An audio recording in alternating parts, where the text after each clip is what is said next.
My name is Stephen and this is my channel, Heart's Delight Exports.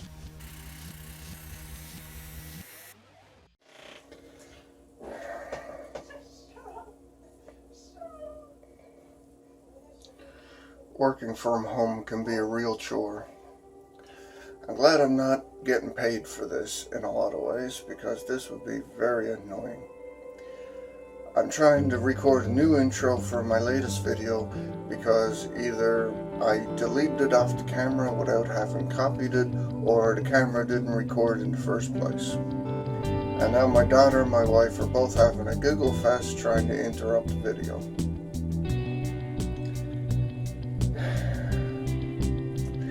My latest video is about making homemade turkey soup for bottling. The first clip was supposed to show you how I had roasted off the bones. We had cooked the turkey and I had saved all the bones, all the internal organs and all for the soup.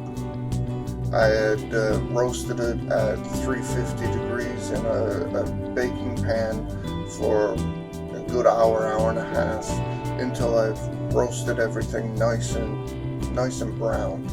And I just started to boil everything in that baking pan to make sure that everything came off.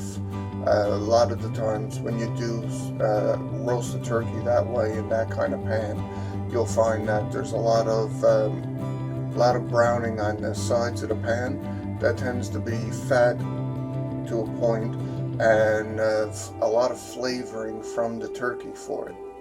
So I was making stock to start off with, and I wanted to make sure that I got all of that flavoring off of the side of the pan as much as absolutely possible, and I had started to boil it off. My plan was to leave it for at least a half hour to just simmer away and take all that flavoring off the sides of the pan and make sure it all went into the stock pot. That's the clip that I lost. So I'm here now, days later, trying to record a new introduction to get you started on that. I think I have everything else. And let's see if we can enjoy the video. Okay, so my pot is bubbling well enough. It hasn't been a full half hour, but water, the beginning stock is good enough. So I'm going to take all the bones out, transfer it to another pot, and get some more water on there, because, you know, I could have a highly concentrated stock that's, you know, like jello, or I could have something a bit better for soup. So here's all my turkey bones, and you can see a lot of stuff is not submerged. So I'm not getting a lot of flavors and proteins and stuff out of the stuff that's not submerged. Right now I want to make sure to get any big chunky bits that might cause splashing or other complications of trying to switch over pots here.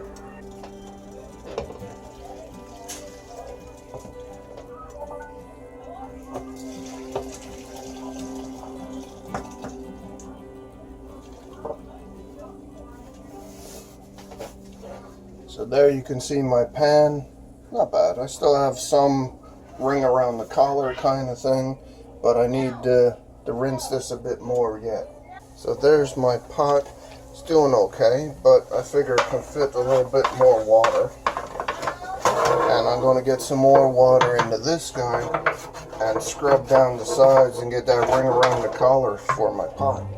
Just using a wooden spoon here, rubbing down all the sides, getting it a bit more saturated with water, and getting some more of those bits and pieces over there.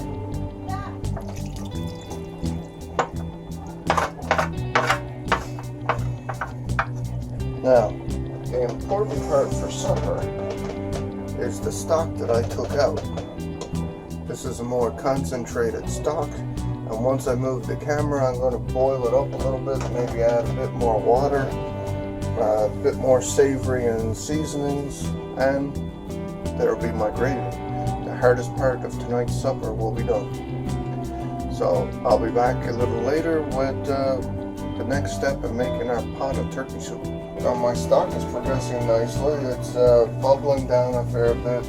My stock for the gravy is not yet bubbling because I have it on very low, which means I need to actually turn it up a bit because it'll soon be supper time. So here's what we're looking at now.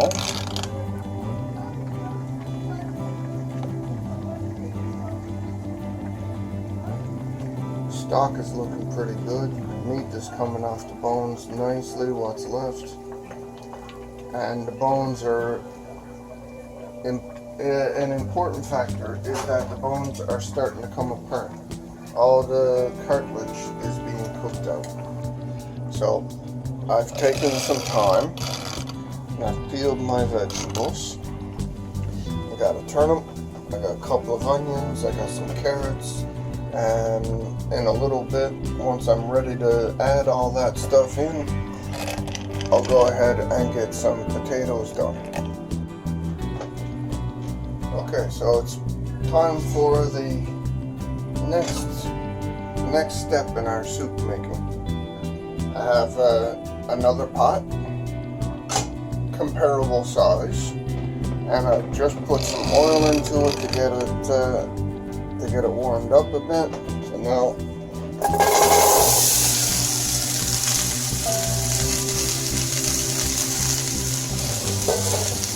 there's my carrot, my onion, my turnip,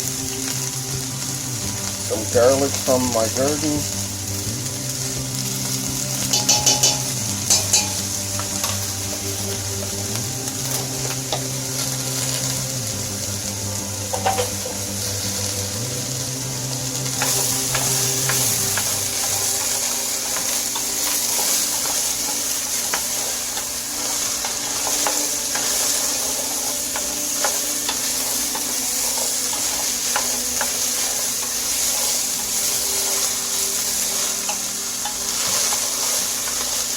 I'm just going to fry it up for a little bit. Time for some herbs. This is fresh Newfoundland savory, not to be confused with sage or oregano or basil or anything else. This is a herb all its own. I'm going to grind it in between my fingers here and make sure it's nice and small, but also nice and open. Make sure all the oils are moving. That was maybe a teaspoon, maybe a bit more. And put it in at this stage to let it start cooking.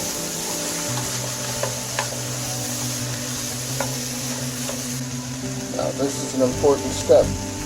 Stand back and let it do its thing.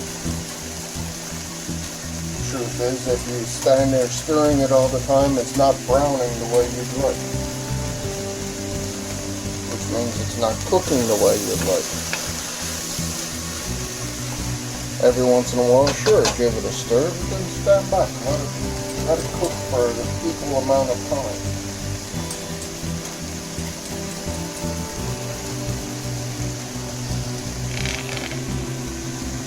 That's why it helps to have something else on the go at the time. As long as you can concentrate on more than one item at a time. I'm making supper, I'm thickening up gravy. That I can stir around, I can touch, I can do things with. I have my stock on the go. Every once in a while I'll take it and move the bones around.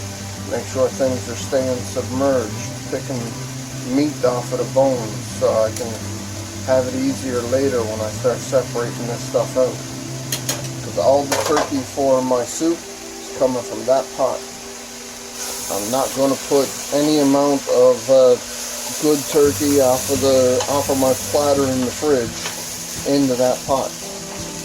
Not if I can help it anyway. I may have to, but I'm not intending to. Now, on the veg side of it, I'm not looking to completely cook these guys. I don't need them to be completely cooked. And I gotta let them boil a bit to take in the flavors. Most of the boiling they're going to do is going to be when I put them in the jar anyway. So I'm not worried about that too much. I wish I had some parsnip to put into it, but this is what I have.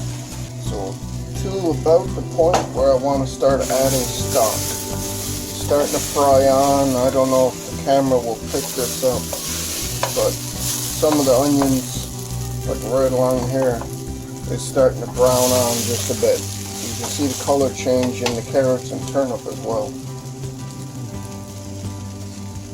So I'll start taking stock out.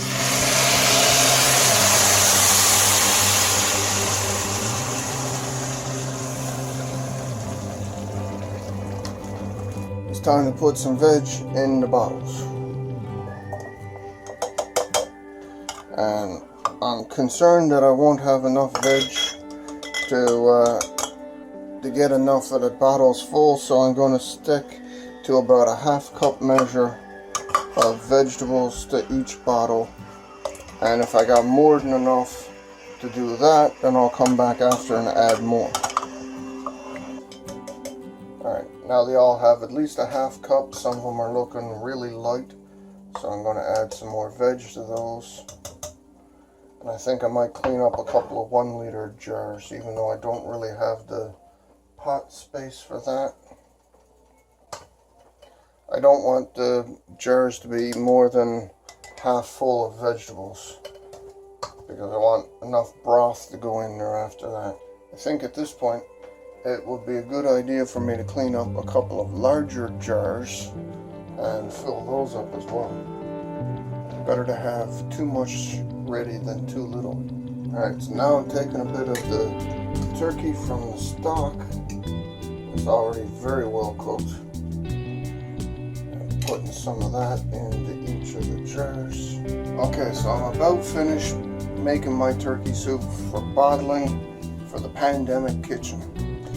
I ended up with 6 bottles of about this size and 4 bottles like this. So 4 1 liters, and these are 500 ml, something like that.